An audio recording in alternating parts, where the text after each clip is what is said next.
चिखल झालेला आहे. मी आजपर्यंत असं वातावरण महाराष्ट्रामध्ये कधी पाहिलं नव्हतं. इतक्या वर्षामध्ये इतकी वर्ष तुम्हीही पाहिलं नसेल. उन्हातानामध्ये उभे राहता, तुम्ही रांगेमध्ये उभे राहता, या लोकांना मतदान करता आणि कोट्याच्या भावाने नंतर माणसं विकली जातात.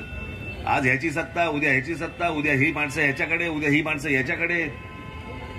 सध्या समजतच नाही कोण कुठच्या पक्षामध्ये आहे तेच समजत नाही.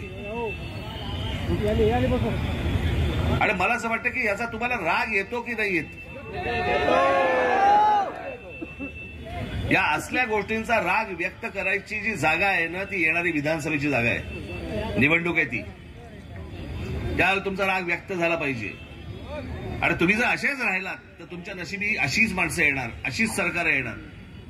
कधीही प्रश्न सुटणार नाहीत कुठचेही. आता काल परवाकडे आपल्या बदलापूरमध्ये ज्या मुलीवरती जो शारीरिक अत्याचार झाले,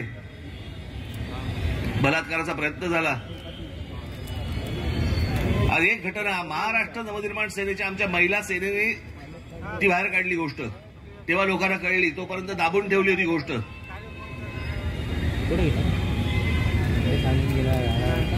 ती घटना घडल्यानंतर मग लगेच सगळ्या ठिकाणी सुरू झालं. काल आता कोल्हापूरमध्ये झालं. लहान लहान मुलींवरती हे बलात्कार करतायत.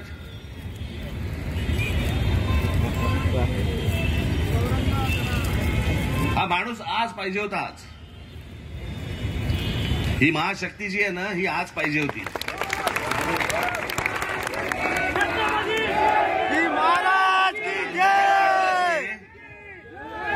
रांजाच्या पाटल्याचा जसा हातपाय